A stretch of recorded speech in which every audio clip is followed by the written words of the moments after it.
My dear students, सभी को नमस्कार। आज की क्लास में हम लोग सीखने वाले हैं सब्जेक्ट, वर्ब और ऑब्जेक्ट के बारे में। ठीक है, तो देखिए कि सब्जेक्ट किसी भी सेंटेंस को बनाने के लिए जो होते हैं हमें सब्जेक्ट के रूप में लेना होता है, प्रयोग करना होता है। तो मतलब हम किसे किसे मतलब किनको प्रयोग करते हैं, तो वो सारी चीजों का आज हम लोगों को सीखना है। तो बच्चों, वीडियो को शुरू से अंत तक देखें ताकि आपको पूरी जानकारी प्राप्त हो जाए और आप भी सीख जाएं कि सब्जेक्ट किसी भी वाक्य में हम किसको किसको प्रयोग करते हैं। तो लेट्स गो बच्चों, चलिए देखिए सब्जेक्ट पहले हम चर्चा करेंगे सब्जेक्ट पर। देखिए सब्जेक्ट का मतलब होता है बच्चों कर्ता। कर्ता मतलब जो वाक्य में काम करने वाला होता है। ठीक है, क्या होता है? जो काम करने वाले होते हैं। ठीक है, काम करने वाले को क्या कहते हैं बच्चों? कर्ता कहते हैं। देखिए सब्जेक्ट के रूप में जो होता है दो ही प्रकार के किसी वाक्य में हमारा सब्जेक्ट का प्रयोग किया जाता है। ठीक है, दो ही प्रकार का। पहला हमारा होता है बच्चों नाउन और दूसरा होता है हमारा प्रोनाउन। ठीक है बच्चों, देखिए नाउन का मतलब हो गया, आप जानते हैं नाउन का मतलब क्या होता है? संज्ञा। संज्ञा मतलब क्या होता है? जिसका नाम है। जिसका नाम है वो हमारा क्या है? संज्ञा है। ठीक है बच्चों, तो जैसे देखिए नाउन में क्या आ जाएगा हमारा? नेम। नेम मतलब नाम। नेम मतलब नाम। कोई दिक्कत है? नेम मतलब क्या हो जाता है? नाम। तो किसी भी वाक्य के पहले आप लोगों ने देखा होगा कि नाम रहता है, चाहे किसी व्यक्ति का नाम हो, चाहे वस्तु का नाम होगा, चाहे स्थान का नाम होगा, कहीं का भी नाम होगा। जब शुरू में आ जाता है तो हमारा क्या हो जाता है? वो सब्जेक्ट हो जाती है। ठीक है, जैसे देखिए अमन सेब खाता है। अमन सेब खाता है। तो देखिए यहां पर जो आप देख रहे हैं कि इस वाक्य में काम करने वाला कौन है? अमन। तो देखिए क्या अमन हमारा कोई नाम है? तो सब्जेक्ट के रूप में बताइए नाम का प्रयोग होता है या नहीं होता है? होता है ना। तो नाम का प्रयोग क्या होता है? होता है। ठीक है, जैसे देखिए अमन इस वाक्य में काम करने वाला, अमन सेब खाता है। तो मतलब यहां पर आप देख सकते हैं कि खाने का काम जो होता है अमन कर रहा है, और अमन जो होता है खाने का काम किस पर कर रहा है बच्चों? सेब पर कर रहा है। तो देखिए ये हमारा सब्जेक्ट के रूप में प्रयोग हो गया। कोई दिक्कत है? चलिए और देखते हैं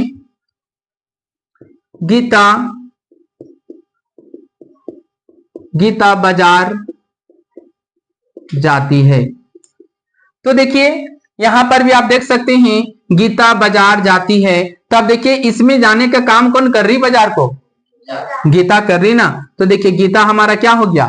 नाम हो गया।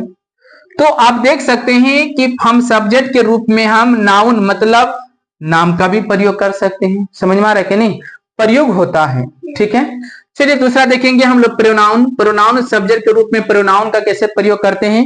सबसे पहले देखिए प्रोनाउन में हमारा क्या हो जाएगा। आप जानते हैं कि हम ग्रामर क्लास नहीं है, ट्रांसलेशन है, बट आपको कुछ समझा देना चाहेंगे। किस प्रोनाउन किसे कहते हैं? आप जानते होंगे कि संज्ञा के स्थान पर प्रयोग किए जाने वाले शब्द को हम क्या कहते हैं बच्चों? प्रोनाउन कहते हैं। ठीक है, सर्वनाम कहते हैं। तो देखते हैं कि कौन कौन प्रोनाउन होते हैं, जैसे I, we, you, they, he, she, it. Name नहीं होगा, नेम तो हमारा नाउन हो गया ना। This, that, these, those. बच्चों ये हमारा क्या है? आप देख सकते हैं I, we, you, they, he, she, it, this, that, these, those.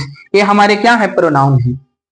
तो आपने देखा कि सब्जेक्ट के रूप में या तो हम नाउन का प्रयोग करते हैं मतलब किसी नाम का, या फिर हम प्रोनाउन का प्रयोग करते हैं। ठीक है बच्चों, समझ में आ रहा है ना? क्या करेंगे? नाउन का प्रयोग करते हैं या फिर हम लोग प्रोनाउन का प्रयोग करते हैं। यही दोनों हमारा सब्जेक्ट के रूप में प्रयोग होता है। आप लोगों को हमेशा के लिए ये मेमोरी में सेव रख लेना है। मेमोरी में सेव कर लीजिए कि हम किसी भी सेंटेंस को बनाने के लिए सब्जेक्ट के रूप में हम दो ही को प्रयोग करते हैं, या फिर हम नाउन का मतलब किसी नाम या फिर प्रोनाउन का। ठीक है, जैसे एग्जांपल में देखेंगे आई देखिए, जैसे मैं पढ़ता हूं। देखिए यहां सब्जेक्ट के रूप में कौन प्रयोग हो गया, मैं पढ़ता हूं। पढ़ने का काम कौन कर रहा है, मैं। इस वाक्य में काम कौन कर रहा है, मैं पढ़ता हूं। ये हमारा क्या हो गया बच्चों, ये हमारा आई जो होता है प्रोनाउन है, जैसे आई रीड। समझ में आ रहा है कि नहीं। उसी प्रकार आप देख सकते हैं कि वी का मतलब क्या होता है, हम लोग। ये नहीं होता बच्चों। यू मतलब तू, तुम, आप लोग, तुम लोग, तुम सब। ठीक है बच्चों। दे का मतलब क्या होता है, वे सब, वे लोग। ठीक है। ही मतलब वह, किसके लिए, पुरुष जाति के लिए। ठीक है बच्चों। सी का मतलब वह, किसके लिए, स्त्री जाति के लिए। ईट का मतलब या, कहां प्रयोग करते हैं ईट को हम लोग, निर्जीव वस्तुओं के लिए, छोटे मोटे कीड़े मकोड़ों के लिए। समझ में आ रहा है कि नहीं। और निर्जीव चीजों के लिए। दिस का मतलब क्या होता है बच्चों, या। दैट का मतलब क्या होता है, वह।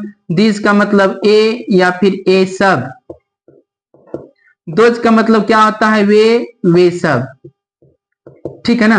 तो आप देख सकते हैं ना, ये हमने किसी भी वाक्य में जो तो सब्जेक्ट के रूप में यही सब ना प्रयोग होता है, हम लोग अच्छे हैं, है ना। ठीक है। उसके बाद क्या हो जाता है, तू, तुम, आप लोग। यही सब हमारा जनरली जो होते हैं क्या होता है, सब्जेक्ट के रूप में प्रयोग होता है, और नाउन और प्रोनाउन। ठीक है बच्चों। तो आप लोगों को ये समझ में आ गया है कि सब्जेक्ट के रूप में हम किन्हें प्रयोग करते हैं। सबको क्लियर हो गया पॉइंट। चलिए ठीक है। अब देखेंगे हम लोग क्या होता है वर्ब।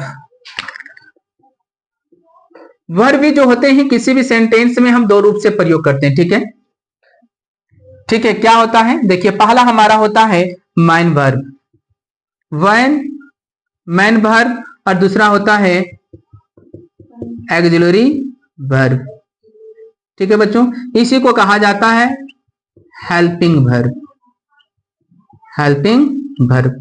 देखिए बच्चों, इसका हिंदी होता है क्या पता है, मुख्य क्रिया, मुख्य क्रिया।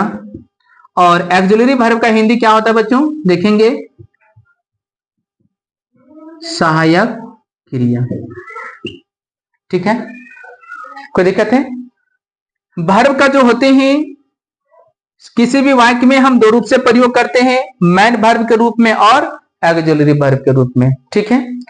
तो बच्चों देखेंगे हम लोग नेक्स्ट क्लास में हम जो बताने वाले हैं आप लोगों को वो क्या है। अभी हमारा मेन फोकस होगा ऑक्सिलरी वर्ब। सबसे पहले हम लोगों को ऑक्सिलरी वर्ब हम किसी भी वाक्य में किसी भी सेंटेंस में हम प्रयोग कैसे करते हैं, है ना। तो सबसे पहले हम लोग उसको सीखेंगे। तो चलो बच्चों, आप लोगों को नेक्स्ट क्लास जो होगा ऑक्सिलरी वर्ब के साथ हम आएंगे। किसी भी वाक्य में हम ऑक्सिलरी वर्ब को हम प्रयोग कैसे करते हैं, और कौन कौन सा सब्जेक्ट के साथ में हम कौन कौन सा ऑक्सिलरी वर्ब का यूज करते हैं वो बताएंगे। बाकी मैन वर्ब जो है, जब आपको टेंस की क्लास दी जाएगी तब आपको पूरा मैन वर्ब के बारे में बता दिया जाएगा। तो बच्चों, आप लोगों को ये वीडियो कैसे लगा आप कमेंट में लिख करके बताएं, और चैनल को सब्सक्राइब नहीं किए होंगे तो आप सब्सक्राइब करें और लाइक करें, अपने दोस्तों के साथ में शेयर करें। चलिए, सभी को धन्यवाद।